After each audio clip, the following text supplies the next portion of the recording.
বিশ্ব রাজনীতির আড়ালে নিঃশব্দে গড়ে উঠেছে এক ভয়ঙ্কর জোট। একদিকে রাশিয়ার ভ্লাদিমির পুতিন, অন্যদিকে ইরান। প্রশ্ন একটাই, এটি কি কেবল কূটনৈতিক সম্পর্ক নাকি আসন্ন বড় সংকটের প্রস্তুতি? সমরবিদরা বলেছেন, আপাতত দৃষ্টিতে যা দেখা যাচ্ছে তা হয়তো সম্পূর্ণ সত্য নয়। বিশ্লেষকরা বলেছেন, এটি কোনো সাধারণ বন্ধুত্ব নয়, এটি হার্ড ক্যালকুলেশন, অর্থাৎ ঠান্ডা মাথায় সাজানো এক ভয়ঙ্কর পরিকল্পনা।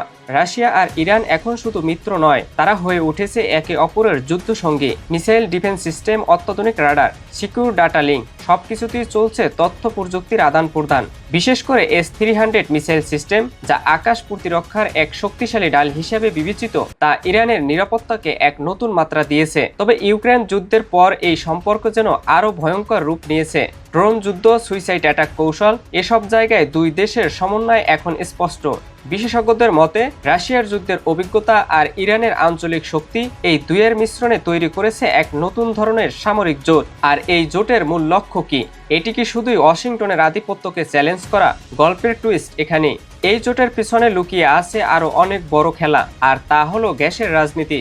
বিশ্বজুড়ে যখন জ্বালানি সংকট, তখন গ্যাস হয়ে উঠেছে সবচেয়ে বড় অস্ত্র।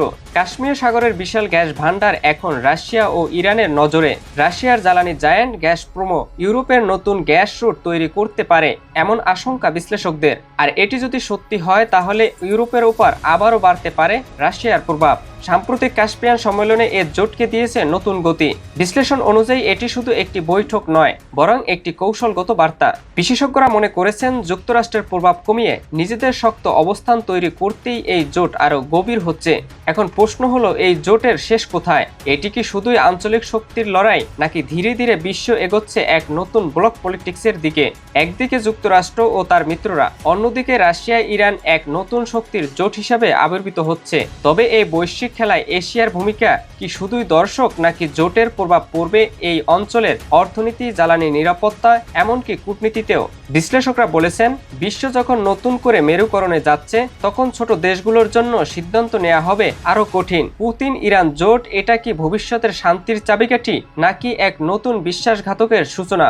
উত্তর এখনো অজানা, কিন্তু একটি বিষয় নিশ্চিত, বিশ্ব রাজনীতির সবচেয়ে বড় খেলা ইতিমধ্যে শুরু হয়ে গেছে। আর এই খেলায় কে জিতবে আর কে হারবে তা নির্ধারণ করবে আগামী দিনের পৃথিবী।